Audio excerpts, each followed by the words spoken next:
We're just a little bit over. We were planning on getting started at 4:05. Everybody there at Silver City? We're here. Okay. Excellent. We're going to be, again, I'm Bruce Bortner, and I'm going to be facilitating the module or the lesson on engaging members. We're in what they used to call the membership spiral, which was all of the modules that supported the membership side of things, talked about membership. And what I want to do is I'm going to bring up, there we go. I'm going to go ahead and share with you the screen that for this particular module. And there we go. Now I can see it. There we go. So let's take a look at this at the opening page here for engaging members. If you look right underneath the title, there's usually a little quote here. And the quote for this particular module is, "I make my club and Rotary stronger by my active participation." And the key word here is participation. As you will see throughout this particular lesson, participation plays a big part in engagement. We'll go ahead and also look at the session goal. It says goals, but there's only one. Here we're going to explore the value and the option of engaging our members. Is somebody typing something? I'm sorry. Oh, okay. I will mute. Oh, that's all right. I just wondered where it's coming from. It's interesting how loud that is. Then let's look at the materials real quick. In your book, again, as we talked about probably earlier in the week, the first three items there, the ones that are marked by the diamond, are things that are available to you in your book. They're handouts. The first one, EM1, is a sample membership satisfaction survey. I wonder how many of you have ever done a satisfaction survey in your clubs? Okay, Jim? And Elaine, how long ago did you do that? We did it. I was on part of the membership committee last year and this year. We put together a 6-page member satisfaction survey. Okay. And we took a Club Connect or administrative day and had everybody fill that out. And then we scored all of that, brought the results back, and had a conversation with the club. And then we modified the club activities during the year to try to enhance club member satisfaction based on the results of that survey. Yeah, as we're on the trip, we put together a similar survey, and it's being done this month in my absence. And so we're going to try and make that an annual event. And we're shooting for May to do it so that the new board can have the results of that and maybe modify their whole approach or parts of their approach so that they can enhance the satisfaction of the members. Yeah, it's a terrific way to find out what your club, the members of your club, how they feel about the way the club's being run. And we've used this in our club as well. Hey, Jeff, are you still up? Yes. Okay. Was it the member satisfaction survey that you used, or was it the one that Doreen used and did in there, just like Jim was saying? Well, I worked with Doreen to develop our survey. Okay. She obviously was interested in the results and used it for a club assembly, but we put the survey together. Okay. But the survey that you handed out earlier was not the member satisfaction survey, was it? Well, it was a member survey. It was not only satisfaction, but it was basically surveying the members about their interests, what can we do better, things like that. So it had satisfaction in it, but it had some other things as well. Okay. And the point is, it's nice to get feedback from your club members about how things are going. So I just want to point out, this is in your, it's in your book. It's in your workbook. It's available to you. You can do it during a meeting. You can do it outside the meeting. You can send it to them electronically, but it's a great source of feedback to find out, how things are going and where does your club see where you want to go. The other one is in the handout on ideas for engaging Rotarians, and there's a couple in there, very good ones for younger Rotarians, what we call our young professionals. So we're going to have a chance to look at that here in just a minute. And then there is a 12-point plan for member engagement. That's the first thing that we're going to look at. Now that I think about it, is EM3. What are some things that you can do to get your members engaged? Now, the rest of the materials that are here are things that are available online. Creating a membership development plan is one that is available online at Rotary International. I would recommend that if you go for these things, you can click on these. If you're looking at this on your computer, and sometimes it'll work and sometimes it won't. This particular one I got very confusing results on, so I ended up Googling it and I was able to find it. However, Club Assessment Tools was very easy to get to. I just clicked on that HTTP link there, and it took me to the Club Assessment Tools handout, EN 808. A number of different things for your toolbox that you can, as far as assessing, how your club is doing and where you want to go with it. The last one, no success, well, actually it's not last, but next to last. The No Success Without Succession is a talking paper, kind of a white paper kind of a thing by a gentleman by the name of Michael McQueen. It was in 2010. And it looks particularly at the a millennial generation, our younger professionals coming in, millennials and I think maybe Generation Y, and it looks at what they are looking for as far as what their role in Rotary. How would they be enticed to come into Rotary? Based on what they're trying to get out, of what Rotary does in terms of service. And the idea is that the title "No Success Without Succession" refers to the fact that we're getting older. We as Rotary, every year the average age of Rotarians gets higher and higher, gets older and older, and eventually, if we don't do something about that, we just vanish. So this is a pretty good read. I recommend it, and it's very easy to download. And then finally, the last one is the membership page at Rotary International, or at the website, www.rotary.org. So with that, I'm going to go ahead and stop sharing, and we can get started. Okay. Just got to shuffle things around a little bit here. All right. Before we get into the actual nuts and bolts of engagement, in my research on Rotary International's publications on membership, what I found was that Rotary says that there are three major components to membership. And the first one, the one that we're going to talk about today, well, maybe not the first, but one of them is engagement, engaging members. That's called retention. How do we keep the people that we have? So what I'm going to ask you guys is, put your thinking caps on. What do you suppose are the other two major components? If retention is one of them, what do you think what the other two are?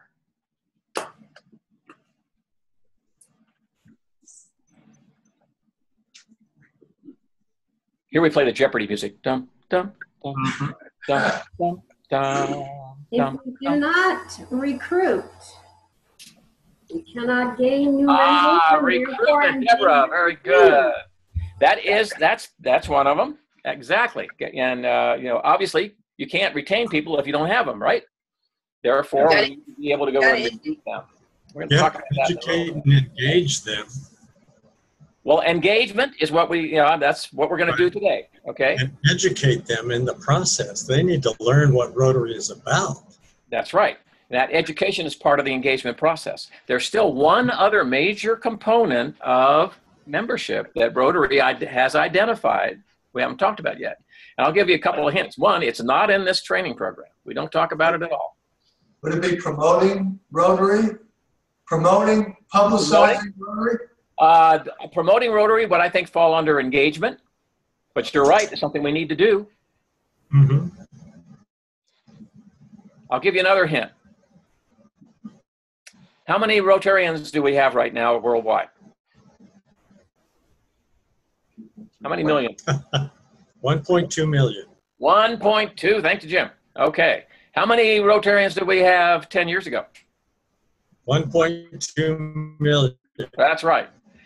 So we have not worldwide increased the number, dramatically at all of the total number. But something about membership did go up in the last 10 years.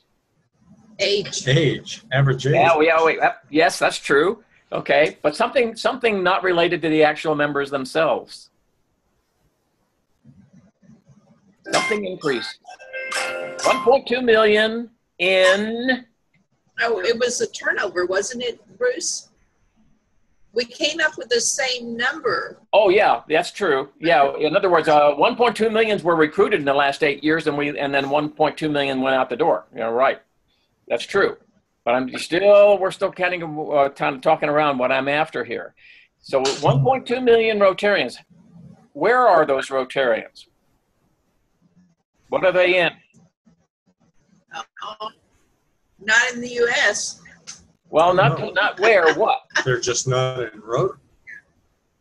No, we're not talking about people that left. I'm talking about, we've got 1.2 million Rotarians. Where do they meet? In a...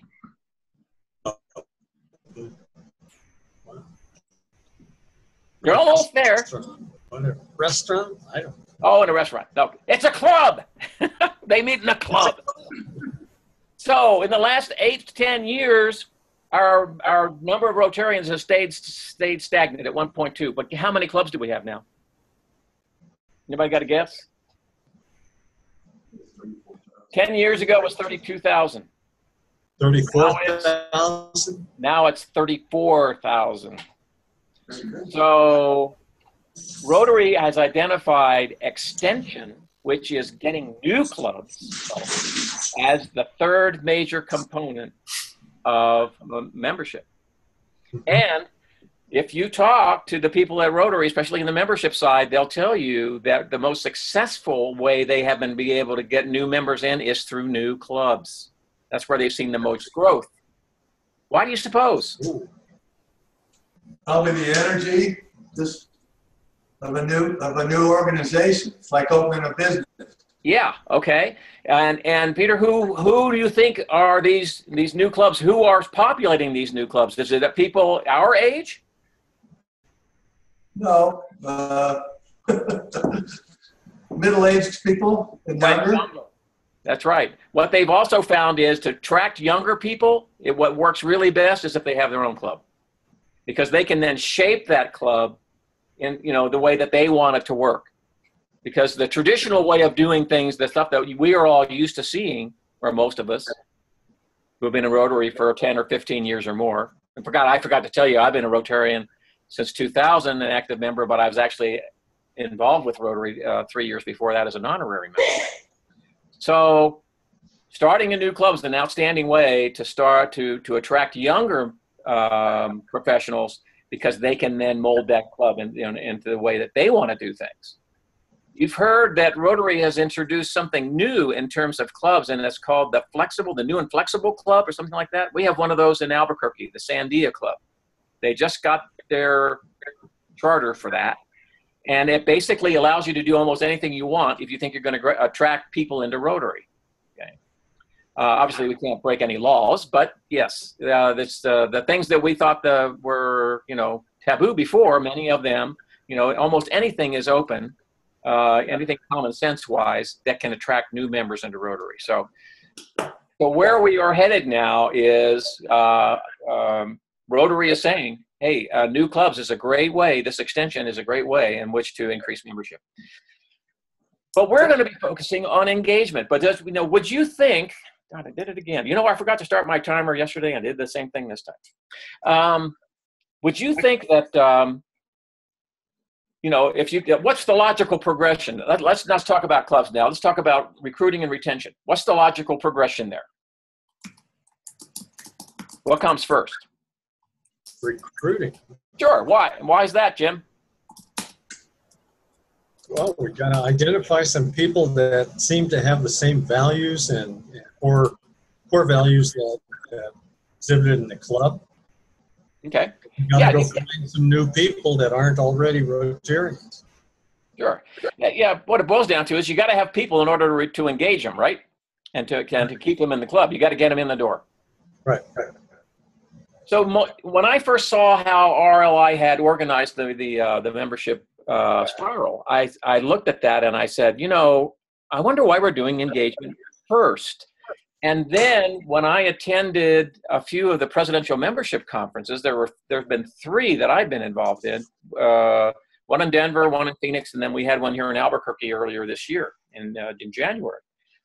And it became very clear to me that RI, when they think of membership and what to do about membership, they focus on one major issue, and that's keeping the people that we have. Okay, they look at that 1.2 million, they look at how many people have come in the door, and they say, if we could have only kept 10% more, look where we'd be now.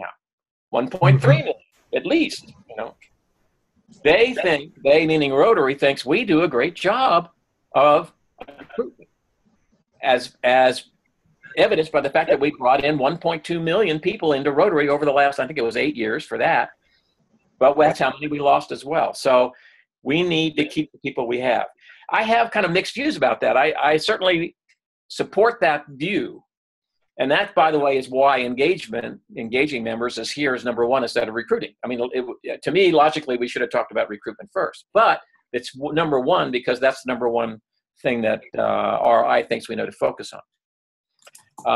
However, my view is, it depends on your situation as to what you think is most important. How many of you are in clubs that are really hurting for membership right now? If not, you're good for you. Okay, that's good. It would be nice. Our club has been doing pretty well. As everybody, you guys, Mesilla Valley, how are you doing down there, Jim?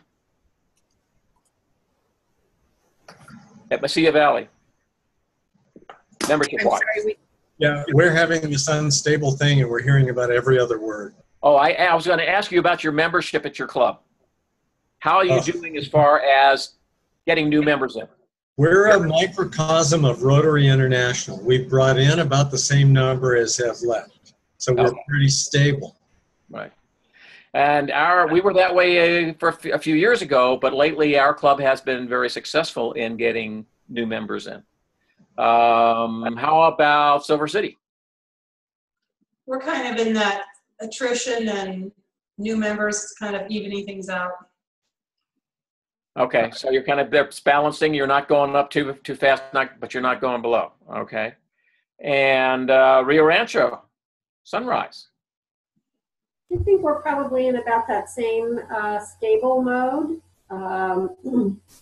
Lose one, gain one. Lose one, gain one. So we're staying pretty much at the same level. We are in the process of approving a new member coming into the club now. Hopefully, we will bring another new member in before the club year is over. Good. And that may help us kind of advance away from stabilization and into growth. Okay. When I talk to clubs that are generally smaller clubs, in fact, one of my clubs, both of my clubs that I have right now, Grants Milan and Rio Grande in Albuquerque, have less than 25 members. And those clubs, yes, they want to keep the people they have, but their focus is on recruiting.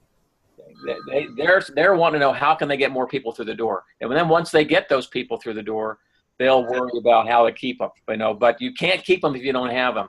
So there are clubs that really, if I ask that question and I'll say, what's most important to you? And that's what I ask my clubs when I visit as an AG. Routinely, they'll say, we've got to get more people into the club, especially in small towns where there's only one club. So we're ready, I think, to start let's talk about engagement now. We've kind of set the stage. We know It's important to recruit, but once you get them, you got to keep them. That's what Rotary thinks is really important. So our first question is the first thing that we can do is when a new member comes through the door, is that we should give them some type of an orientation. Okay. How many of you in your clubs have an orientation program, formal orientation for new members? We do. I see Jim down there going to get a little wavering. How about Silver City? We do. Oh yeah, also wavering down there at El Paso East, Northeast, West. I was just mimicking Jim's what I was doing. Oh, we actually have had it for this whole week. Okay, let's go to Silver City. That's the question. Do we have an orientation program? Yes. Yes, we do. Is it a formal program, or you just sit down with one of the members or the president or something like that? We didn't hear all that. Yeah, is it a formal program run by your membership committee? It's usually one person meeting with the new member and orienting. Did you hear that? It's more informal. One person meeting with the new member and orienting him or her. Okay. Do they have any published materials, and do they show them anything, or is it just kind of one-on-one over coffee? No, They do have materials, although it's kind of one-on-one over coffee, but there are materials that are presented. Okay, great. Okay. And Rio Rancho Sunrise, formal program? We do have a formal program. I don't know the last time that it was used in a group setting, but I do know that on a more informal basis, those same materials are used to orient new members one-on-one. Okay. But more informal when it's a one-on-one, and there is a formal program to actually introduce new members to Rotary. How do you think that orientation is important for new members? I And do. if so, why is that? I think one of the reasons that it's important to me, kind of going back to through my own Rotary career in orientation, is that it gave me a broad overview of the opportunities that my club had available to me. So I was able to pick areas of service, areas of personal engagement where I wanted to get involved. And I was very, very fortunate that in the first Rotary club I joined, this is the third club I'm a member of for various reasons. But the first club that I joined, I was actually assigned someone who helped to mentor me through that orientation process. Oh, okay. And helped me to stay engaged in the areas where I wanted to, and was there for me to ask questions of. Just another experienced Rotarian. And that worked really, really well. And I think that's why I continue to be with Rotary today. Yeah. Now, does your club does Sunrise have a mentoring program? We did. I'm not sure we have one today, but there are several of us who are willing to step up to mentor new members whenever we're asked. Okay. So again, I think it's a little more informal and less structured. Okay. Any of the other clubs represented here today? Do you guys have a mentoring program for new members? Bruce at the Mesilla Valley Club, we have put it together to do this. We have yet to put the first person through it. Okay. But we've had to have the red badge, blue badge business. We have some criteria they need to go through. But we have the initial thing where they come to a meeting, then they're going to meet with a couple of the officers for a luncheon or a coffee, and then there'll be some kind of an orientation. And then we're encouraging them to take Rio Grande Academy for the big orientation. Very good. Yeah. Yay! Jeff has got his hands in the air. One of the things we talked about last night with the group from, the other group that we had was the fact that, if you're a small, what I found was the larger the club, the more likely they are to have a formal orientation program. The downtown club, if Dom was here, he could tell you, the downtown club here in Albuquerque, they have what they call the Rotary Academy. And it's a series of training sessions. It takes quite a while to go through. You know, we have a Red Badge program in we call it Red Badge Spur, you know, special program for understanding Rotary in the Del Sol Club. We used to have mentors. That's kind of fallen by the wayside. I hope we'll be able to get that genned up again. So what we're going to do is, before I show you this, the handout, we're going to look at the handout on some of these ideas for engaging new members, and one of them is orientation. Bruce? Yes. May I throw something in here? As I'm listening to this, I notice that among the clubs, what's happening is that they have a program one year and then the next year they may not.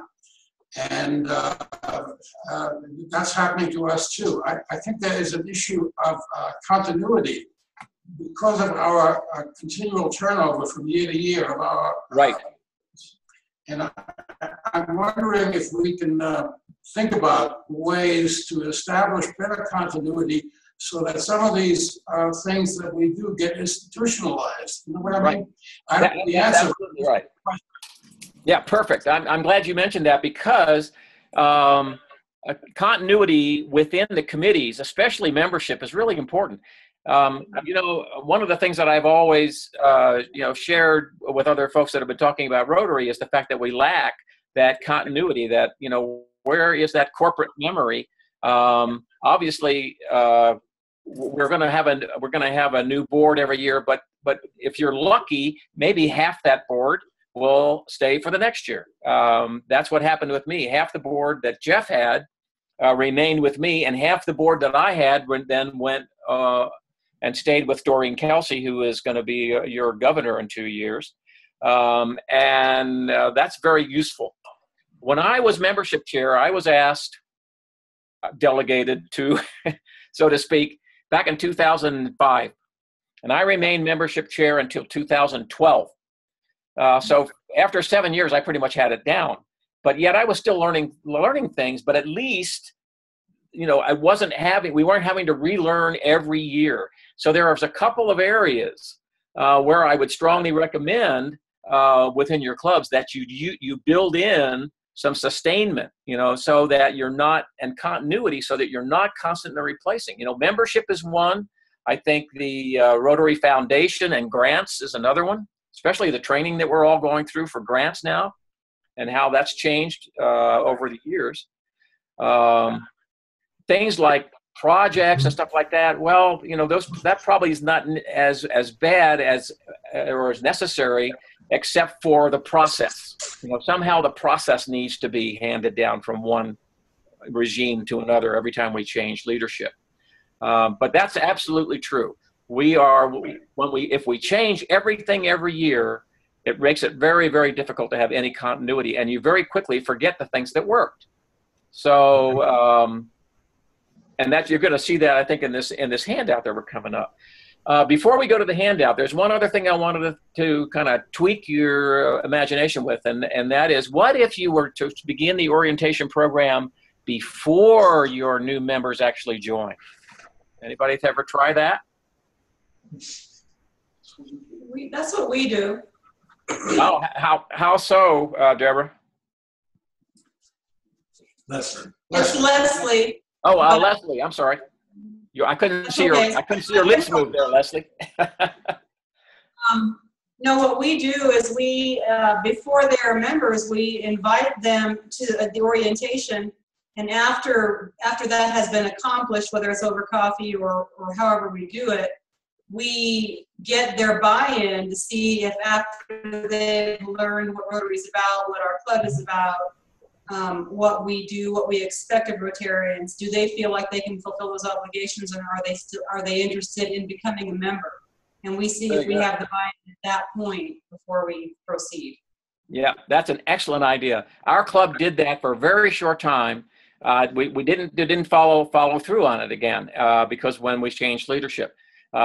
But we only really had 2 questions that we wanted to talk about, and we usually went to lunch with the prospective member. And the 2 questions were, what do you expect of Rotary? Okay, because why do some people Rotary? Why should people come to Rotary? For service, right? They want to serve the community. They want to give back something to the community. But what do you suppose some people are joining for? Put it on the resume. Yeah, that and to further their business. The network. To make contacts and to make money, you know. And so what we wanted to know was, you know, why do you want to join Rotary? You know, what do you expect from us? And hopefully we're going to hear that, you know, to provide opportunities to serve and so forth.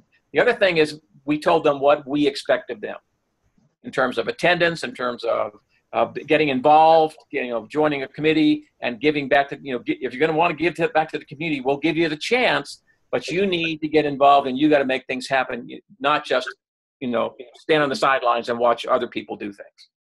Right. So what I'm going to do now is I'm going to take you to insert EM3, the 12-point plan for membership engagement. Just give me a chance to share the screen with you. There it is. Okay. So let's take a look at this. Can everybody see it first? Is it up? Yes. Okay, very good. Yes. All right.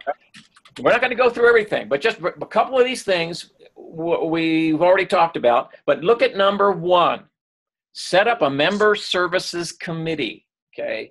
And basically everything that's down here is something that the membership services committee would do for you, for your club, for your membership chair. I guess it would fall within memberships. It would be a subcommittee. So these are just a list of things that that committee can do to help with the engagement process. And look at this. Number 3 says provide pre-induction orientation. So obviously RI thinks that pre-induction information is important because you can't always count on the sponsor to be able to really give these prospective members all the information they need about what's going to happen if they join Rotary. But for sure, you need a committee to do something like number 2, which is to measure and examine your club's history of engagement and your retention rate. And, you know, measuring retention is, and RI does this. And what's our retention rate, do you think, for new members under 3 years in service of Rotary? How many do you think we keep? What percentage? Of all the people that come through the door, 3 years later of those new people, how many are left? 60%. That's pretty close. I'd Go say down a little bit. Say again? less than 60. As in 55. As in 55, we're even getting closer. It's 50, okay? Historically, for everybody that comes through the door into Rotary 3 years later, half of those people are gone. And the reason they left was they never knew what Rotary was all about. Thus, the emphasis on getting them oriented early about what Rotary is. Give them, you know, and that orientation needs to be to focus on a number of things, but one of them should be here's all our committees, here's the things that we do, and here's where we need people. What are you interested in? Let's get them involved real quick. In our club, you know, during the induction ceremony, we tell them we're going to put you in the fellowship committee and you're going to be a greeter. Well, that only lasts for 6 meetings in our club. After that, what? You know, let's find out where their hot button is. Let's see if we can get them involved early on. So get them assigned to a committee as soon as possible. And also, I think it'd be also a good idea to get them signed up for Rotary, for My Rotary. You know, get them logged in there, and then maybe you could even get them to go into Rotary Direct so they can start, you know, making contributions for E-Ray right away. Let's see some of the other things. Greet. Hey, obviously, they're going to be greeters. Assign them a job. Get them introduced. You know, one of the things that we do in our club is we have a little program that we run at through the beginning of the meeting. That it's a slideshow that runs automatically. I got the idea when I visited the downtown club in Albuquerque once. And what it does, it says, you know, here's our meeting today. Here's going to be our speaker. It talks about upcoming events, social events and things like that. It talks about our goals for the year, but it also introduces, we have a photo and we have the classification of all of our new members so that people can get used to seeing these people and recognizing them so they'll know who they are. Okay. Just another thing that we can do to help make our new members feel at home. So I'm not going to go through all this. I spent too much on this last night. we kind of fell behind. But there's a lot of interesting things here that you can do to help get your new members engaged, okay? I like this near the bottom. Spot the danger signs and remedy engagement problems. What's one of the danger signs? Attendance is dropping. Right. For this new member, everybody gets all fired up during the induction ceremony, and then what happens? They quit coming. They don't. Yeah, and why? Why is that? Because we haven't engaged them. Yes, right. They're not been engaged. They weren't given the opportunity to say what they want to do. We give them something to do.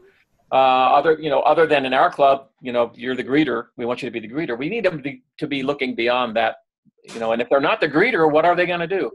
Yeah. We have this fervor with getting a new member. It's a lot of fun. It's exciting. It's getting a new member and introducing them to the club. And then after that induction ceremony, then we have this really dangerous period, the next 4 to 6 weeks. Mm-hmm. Okay, and typically we just forget about them. That's where the mentor comes in. That's where I really liked what Deborah was saying about the mentorship program that one of her clubs had. Those mentors will make sure those new members will come. If they're not there, they'll call them and find out we missed you this week, and or maybe we want you to come next week, and here's what we want you to do.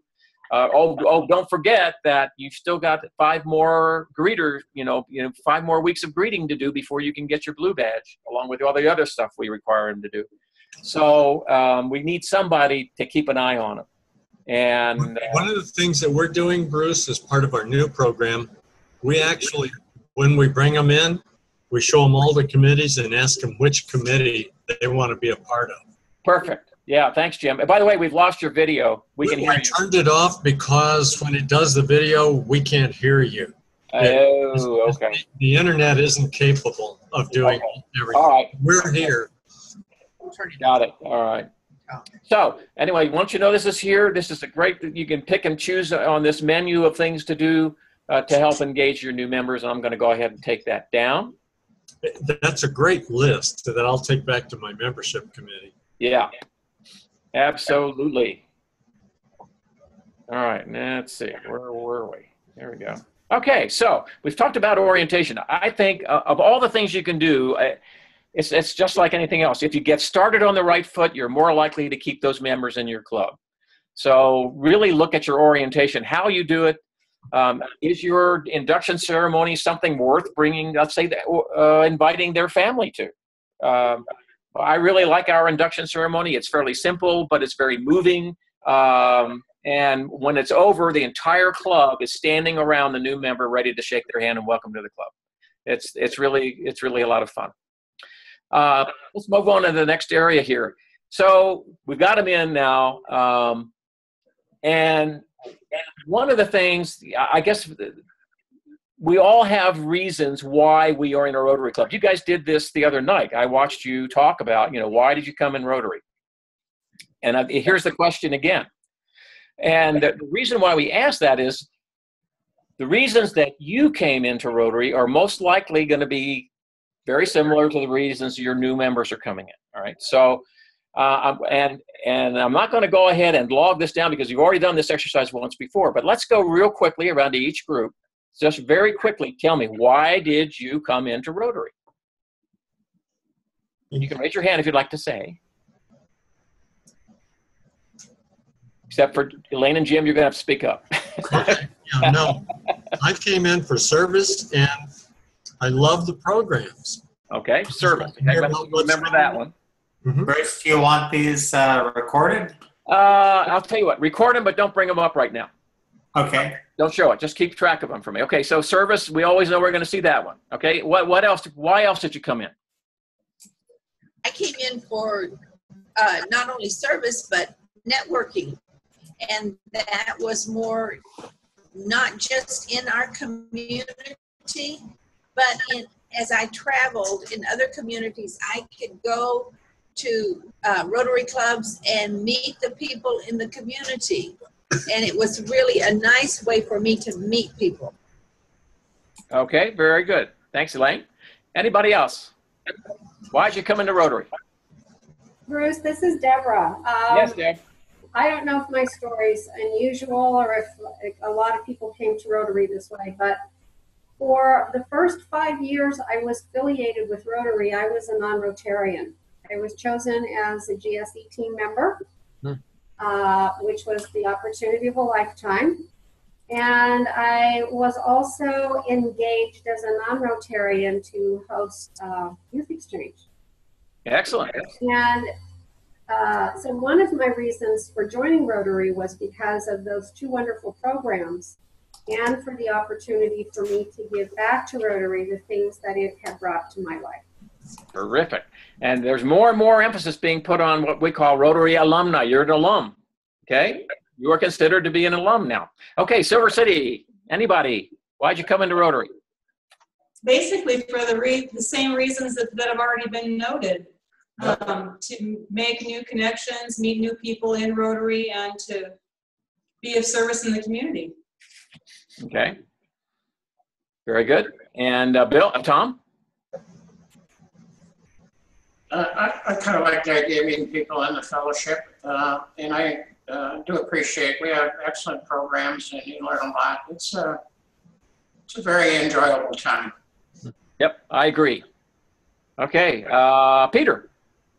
I'm on the same page as these guys. It's a great way to engage with, people in town and to be involved in the town. Absolutely. And by the way, I hope to come visit your town here sometime in the near future. My wife and I are very interested in coming down to Silver City and see the surrounding countryside down there. How big is the town is Silver City? About 12,000 people. Okay, very good. And when you're the only Rotary club, it's not a bad thing to do. Probably many of the movers and shakers in Silver City are members of your club. No doubt about it. Okay. Now I'm like, so now you're in the club. I'll tell you my story real quick. I told you before I've been associated with Rotary for 18 years. Only 15 of that as an active member, because I was still an active duty Air Force officer stationed at Kirtland Air Base, and a former wing commander came to me, a guy that I rented his house when I was stationed in DC, in the DC area. He came to me and said, how'd you like to come to our Rotary Club? We want you to join our club as an honorary member, come on a regular basis and tell us what's going on the base. Just bring us up to speed on what's happening. So I said, sure, I can do that. And that's what I did. But of course, he didn't say anything else. He didn't say that I couldn't get involved in anything. He didn't say that I couldn't come to every meeting. So that's what I did. I came to every meeting. I sold tickets. I went to all the, I thought it was a good deal. I didn't have to pay dues. I just paid for my lunch as I went along, and I had a great time.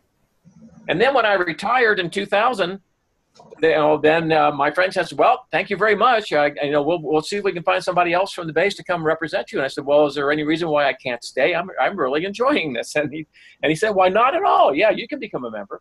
And it was the opportunity to serve, but it was also the fellowship and just the camaraderie. And it was just something that I really enjoyed. And it certainly helped me get myself reestablished. We had lived here in Albuquerque back in the 80s, and now we're back in 97. Helped me get reestablished again. Very well. Okay, so now we're in. Why did you stay in? What keeps you in Rotary? In 25 words or less. I think our club has a good impact on our community, and I'm very happy to be a part of that and to contribute to it. Okay, thank you, Jim. Either that or it's Elaine, your voice. It's just changed. Okay. Anybody else? Why? And I'm especially interested if the reason why you stayed is different than the reason why you joined. For me, it is, I think, different. I came for the networking, and I stayed because I think that it is just a powerful organization. I like the way that we all give back, whether it's locally or through the Rotary Foundation. Okay. Anybody else? I also think that once your club is established and you are out in the community and people know who you are, that they come to depend on you being there. They know the signature programs you do, and they know they can turn to you for help with other projects, even with other organizations. So you are kind of embedded in the community and they rely on you. Yep, that's very good. And so you don't want to disappoint them, do you? Right. Yeah, okay. Any others out there? Okay. All right, so we ask these questions because these are the same things that your new members are going to be looking at too. Okay. First of all, and this is one of the things why we want to have this orientation and find out a little bit about them. You know, what is it that brings them into the club? And the one thing I haven't heard is, oh, the reason that I came into Rotary, and this is my reason too, is I was invited. Okay. And there are a lot of Rotarians out there, potential Rotarians that have never been, they'll never be Rotarians because they were never invited. So this, of course, this is recruitment now, so, which is not where we are. But being invited is very important. And so we find out why these people are in there. If we can figure out why they're there, what does that mean to us? How can we keep them then?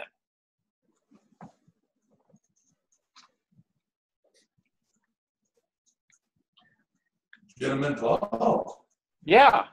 Yeah, you came through garbled, Peter, but I think basically what you said is give them something to do. Have them engaged in the organization. Right. Enforce engagement. Yeah. Say it again.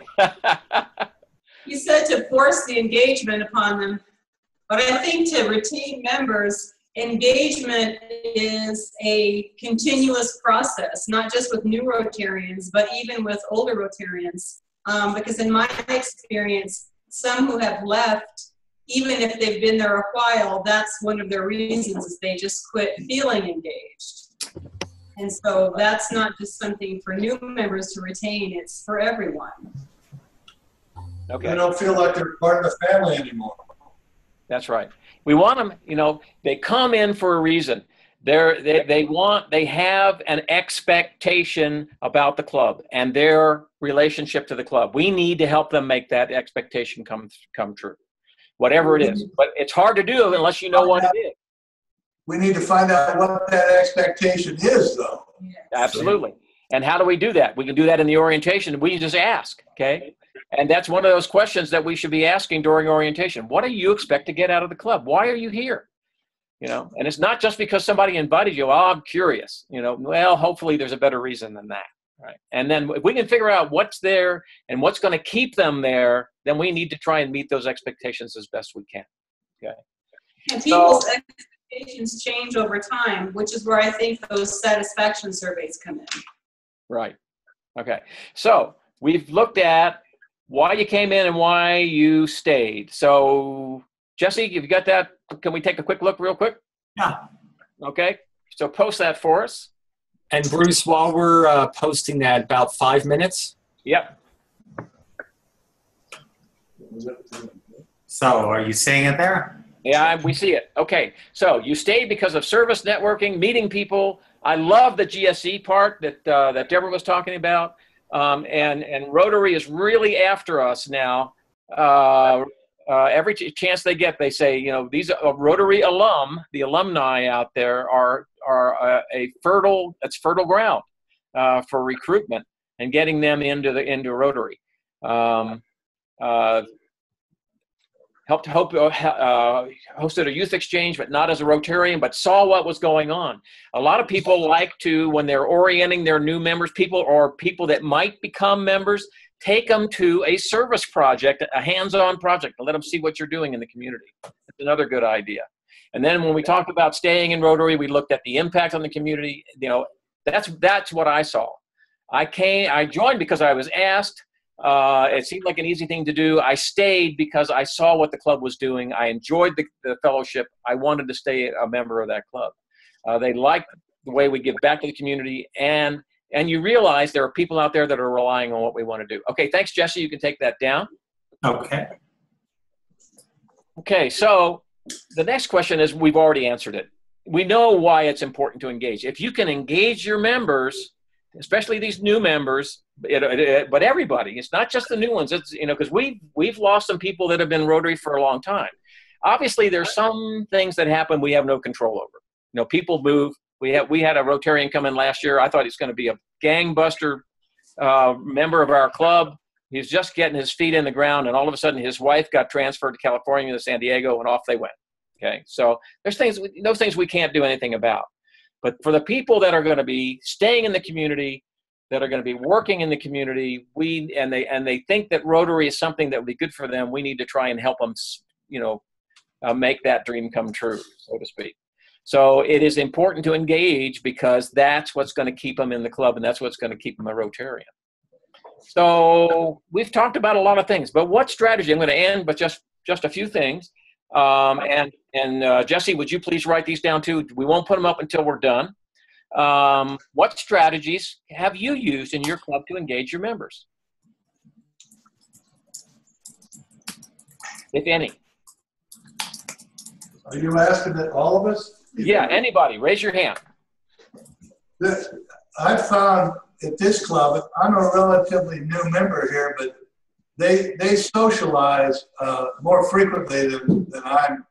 You know, I came from another club back east, and heck, I've been back here for 2 months, and I think I've had, well, this will be the third or fourth time I've met with a group of Rotarians from our club. Okay, so you provide social opportunities for them to get to know everybody. Right. That sounds like, I mean, we do the same thing in our club. We have a monthly social get-together, and we try to get our new members there. The quicker they can meet the rest of the people, the better it is, and more comfortable they'll feel. Okay. Any other strategies that you've used in your club to help engage members? We've already talked about the orientation. We know that that's a strategy, so let's not talk about that. Anything other than orientation? Assign them to be on a committee or a project or. Yeah, that's right. Okay, give them something to do. Yes. You know, and even if it's a menial task at first, let them feel that they're part of something. Get them involved. Okay. And it's even better if they have certain, you know, things that they really want, you know, the things that they joined for. In other words, they join because they have a certain project or a certain group of people or certain something that they would hope to help as a Rotarian. Maybe we can give them the opportunity to do that, you know. But let's find out what they want to do, and let's give them something to do. Anything else? Okay. So let me ask you this before, well, we don't have to show that because we just had a couple there, Jesse. Yeah. Let me just, what's your takeaway from this engagement? It's just, you know, give me a one word or a couple of words. What are you taking away from this lesson that you're going to take back to your club? Well, I would say it's a must. Okay, engagement is a must. And the whole idea of engagement, right? Okay, thank you, Deborah. Jim or Elaine, you still with us? Yes, we're right here. Okie doke. What are you going to take back to Mesilla Valley? Well, I really like your list. I think that we've done a lot of the other things, but what we have to do is make it happen now. And I have somebody lined up that I'm going to invite as soon as we get back, and we'll start this process rolling. Yep, I'm the same way. I've got my next door neighbor, talked to him today. We have a little thing called the Rotarian of the Day, okay? And usually that means, you know, a member of your club does what? Stands up and gives what? A vocational talk, right? Okay, and our Rotarian of the Day, that person brings a guest, and instead of introducing themselves, they introduce the guest and what they do and what they do in their community. And that has worked pretty well for us. We've picked up several new members from that. Can you repeat that? We didn't hear you. You couldn't hear? Okay. Very garbled, so could you repeat it? Yes, I will. We have a thing in our club called Rotarian of the Day. Okay? That normally means, in most clubs, one of the members gets up and gives a vocational talk, right? Yes, I see Bill. Yep, I see Tom shaking his head. But for our club, what we do is we bring a guest, and the Rotarian of the Day does not introduce himself or herself. that person introduces the guests, and they talk about what they do and what they do in the community. So that has worked very well for us. We've picked up about, I'd say, 3 or 4 new members in the last 2 years. Actually, the last year and just a couple of months since we introduced that. Okay. Any other things? We're just about ready. We're just about done. Okay. All right. Well, I have enjoyed working with you on engagement, and I think we're going to take a 5-minute break, Jeff. Yes, let's